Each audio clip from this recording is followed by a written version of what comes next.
Yo. Welcome into the ChrisBeCappinn show, man. Today is July the 14th. 2 WNBA games on the board for today. We will start, as we always do, with a quick recap of yesterday. I had 3 plays on the short list yesterday. I ended up playing just the over between the Sparks and the Atlanta Dream. Easy winner. Sparks continue to play defense like we think they do, and Atlanta Dream were able to score. I thought that they would be able to bounce back. They defensively, they still, just give it up, tons of pace. So that ended up being a winner. Had I played the under in Minnesota and Phoenix out, that would have been a loser. Just no defense at all. Really wanted to get there with Phoenix after doing a little bit more work on the game, but did not do so. So I'll take the 1-0 day and move forward for it today. Don't really like the games. There is one that's starting in less than, by the time this video is out, probably less than 30 minutes. So I'll try to get that one in as well. Let's just jump straight into it, man. Start off with Jackson. AI Sports Betting Tool is linked in the description, as it always is.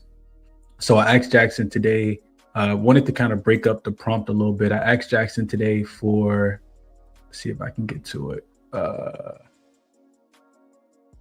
Ask Jackson for prompt is analyze today's WNBA slate to identify the highest value opportunities for point spreads. Highlight teams with the strong against the spread record when facing similar matchup variables such as rest advantage, home away splits, or recent offensive efficiency surges, and then to provide the data, underlying metrics, and reasoning for each recommendation. So Jackson likes the Washington Mystics minus the 2.5 against the Toronto Tempo.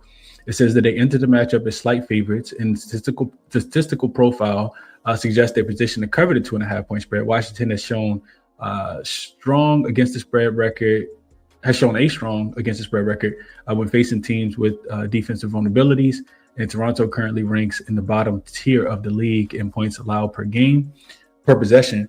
The situational spot favors Washington as they are coming off a dominant defensive performance where they held Seattle to just 64 points.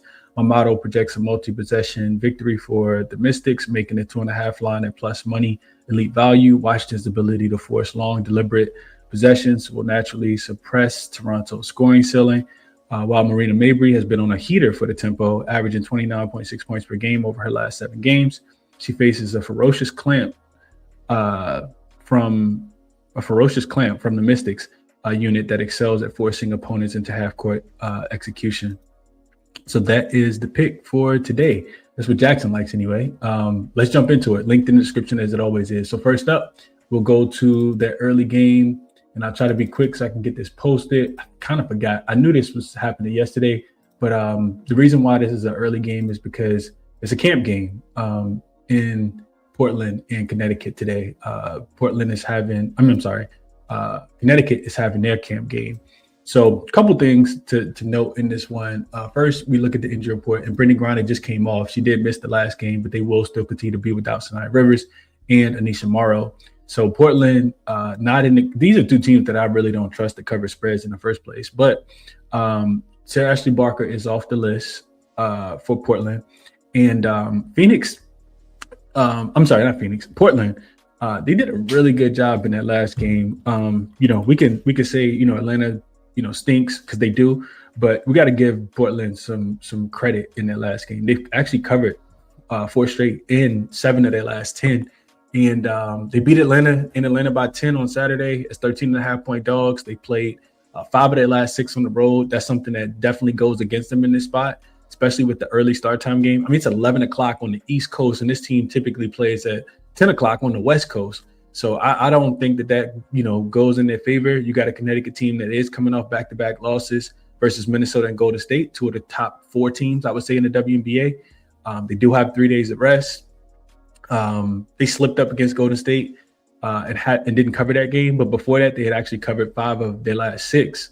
And it's their 3rd straight home game. So I guess situationally, it does favor Connecticut. And the spread did move in this game because Portland was laying, I think, a point before that. You also got a Portland team that's won both games against Connecticut so far. Both have stayed under with the first one staying under the total. Both of them did stay under 174.5 and then 166.5. And you got a Phoenix team that's coming off a game where they probably outdid themselves. They shot 60% from the field, 48% from the 3-point line against Atlanta, and route to 102 points. Also held at 44, it's just 44% from held Atlanta to just 44% shooting and 20% from the 3-point line. So the way I kind of think about this game, if I'm betting it, is I like Lacan. I would take her over her assist. This is something that I wrote down yesterday. Real quick, see if I can get it pulled up. In these early start time games, plus the double revenge, to me, only scream unders. That's the only way I think I could play this as far as the total goes. You got Connecticut in a double revenge spot, and you got the early start time, and these games typically do go under the number. So Lacan, if we look here, her assist prop for today is 5.5, and this is -112 on DraftKings. I think she gets there. So back-to-back games against two of the better defenses in the WNBA. We know between Minnesota and Golden State, she got the 6 against both of them. And I think, this is similar to Jordan Canada, which we talked about in the last game. Jordan Canada finished with 12 assists in that game. And I think if this game is played with fast pace, Lacan, she goes over, this assist line here. Having Brittany Griner back will help a little bit as well. She played, I think her minutes have been trending up. 32 in the last game, which was the most of any starter. The offense just runs through her. So I think she can get busy in this game. Let's see real quick. Is that first? I know she was out at the beginning. Let's see. Yeah, she hasn't played against this team so far this season. So Lacan over her 5.5 assists, I guess, if I'm betting on the player props. And then again, I do think it's a little bit more of an under game as well. That was Outlier, of course, linked in the description. You guys check it out if you're interested. But yeah, Lacan over her assists. And I think, it is Connecticut spot. It's definitely a Connecticut spot. So we'll see. I doubt I play the game, but it screams Connecticut to me with them losing, back-to-back games against really good competition. And now you get a little bit lesser opponent. Portland will fight hard in this game, but I think I'll bet Connecticut if I was betting. And I'll take the under and Lacan over assists. All right, last up is Washington, Toronto. Sonia Citron not on the report. Timmy Fong Bagley is questionable. And Kiki Rice and Brittany Sykes continue to be out. So Washington, these are two more teams that I don't trust. Washington has won both games versus Toronto so far this season. So you got another revenge spot for Toronto. And this is a late game, 7:00 start time. And you look at this Washington team, they've actually won 3 of their last 4, with the only loss coming by 13 to the Golden State Valkyries. This will be their first road game after 4 straight home games. So seeing if they can put it together on the road like they have been able to find some success at home. And then for Toronto, you could say this is their 7th straight home game. They did have the 2 games I think they played in. Forgot where they played them at, but they were not in their home arena. They were still in Canada though. So yeah, last 2 have been played in a different venue, but still 7 straight technical home game. Coming off the win versus the Libs that ended a 4-game losing streak for them. This is one where I was looking into last night as well, and as much as the tempo scored of basketball, it's hard for me to trust anything with the Mystics. But if there is something to trust, I think it is their defense. They're the 3rd-rated defensive team in the WNBA. I'm pretty sure if I look at the last 5 games, last 10 games has been a little bit better. I looked at them after a win on the road, then with a high total, and those typically go under at a really high rate. The Mystics are also 6-3-1 to the under this season, coming off a game where they scored more than 84 points under in 5 straight in this spot as well. And then you got the double revenge spot, which is about 60% to the under, 65% if you add that the spread is within 3, which this spread is 2.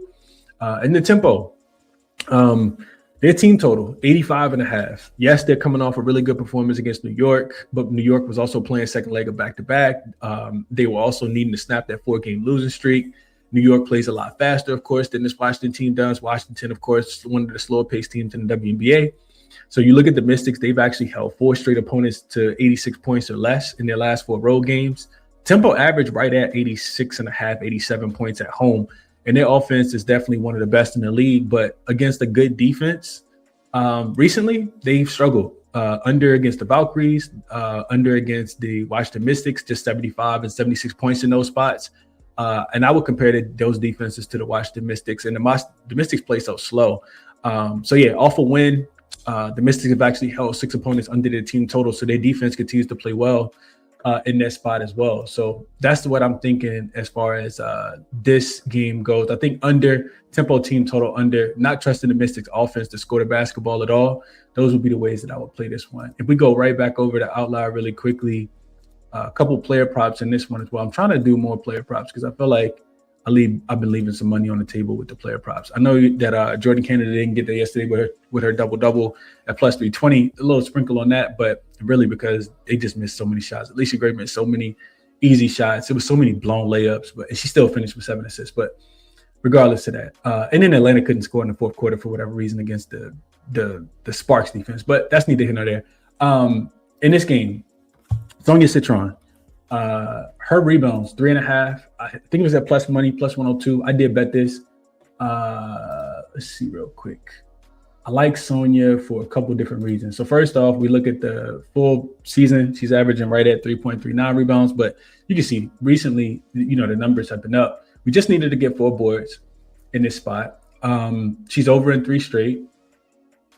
Never mind. This is not her rebounds. This is her assists. I'm like, this is not aligning well. Let's see. All right. So rebounds, averaging 4. We need her to get 4. She's over in 3 straight. Over in 5 of her last 7 games as well. 2 and 5 rebounds. If you look at the head-to-head matchup, right? So last game she did pretty well. Toronto allows the 3rd most rebounds in the league. You can see that here.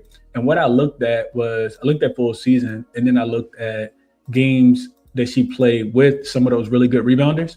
So we know that Kiki Iriefin is a really good rebounder. We know that Shakira Austin's one of the better rebounders, and her average doesn't drop at all, right? You can see she's still over in the last 3 games and 4 of the last 6 as well. And then on the road, for whatever reason, she tends to rebound the basketball a little bit better. So if we go, let's see, if we go show away games only, right at 3.39. But again, her last 6, she's over in 4.6. And I think that she can go down there and help clean up some of those boards. So I like Sonia Citron, minutes back up, coming off the injury. One more is Nair Sabally under her 10.5 points. This is really predicated on, I like Izzy Harrison too. She popped up too. I was kind of going back and forth between which one of them I wanted to fade. But Nair Sabally under her 10.5 points, I think is a really good look as well. So you can see that she's over in, her last few games, in 3 of her last 4 games. If we zoom out and look at this from, what am I looking for? Oh, if we look at this from a full season perspective, she is averaging right at 11.3 points per game. But this is really predicated on her being able to, her struggling against really good defenses that don't give up a lot of stuff in the restricted area. So she's actually under in 4 for 5 games this season when she's facing a top 5 restricted area defense. The reason that's important is because she gets about two-thirds of her points, 66% of her points come in the restricted area. She finished with just 8 points when she played against the Mystics earlier this season, which you can see if we go head-to-head. And she didn't get a bunch of attempts in this game either. You can see she shot just 3 for 8. So I think the scoring will have to come from the outside. Marina Mabry, Conde, some of those other guards, Julie Alaman. But yeah, I like Nair Sabally under her 10.5 points in this game as well. Other thing I looked at is just her field goal attempts. Like they've been pretty inconsistent as well. So 9 here, but only 1, and then 10, 10, 5. 7, 5. So I think she goes under. And if we look at this, just games without Brittany Sykes and Kiki Rice, if Timmy Fine Bagley comes back, that'll take away a couple of her minutes as well. She's averaging right at 9. Field goal attempts right at 7. I don't think that's gonna be enough. So Nair Sabally under her points in this game as well is something else that I have on the short list but have not bet yet. And that'll do it. That's everything that I had on my list. So let's get into a quick recap. Hit the like if you can, subscribe if you guys have not. And Sonia Citron, I am on her over her 3.5 boards. I got this at plus money on FanDuel when everybody else had it at minus like 104, 105. I like the Nair Sabally look. Toronto team total under and full game under, I think, because why not include the Washington Mystics as well? I know Toronto's defense hasn't been great, but Washington's offense on the road will have to prove it to me. And then I do kind of lean Connecticut. I think Connecticut is the right side in that game as that line moves to 2.5 pretty much everywhere now in that first game. Would love to have some Anisha Morrow in, but we'll see. And I may not get there and actually bet that. But yeah, that's what I'm liking for today, man. Appreciate everybody for tapping in. Resources all linked in the description of the video. Check them out. Jackson, Outline, Moneyballer, Odds Jam. That'll be it for a Tuesday slate. Enjoy the games, and I'll catch you guys in the next one, man. I'm out.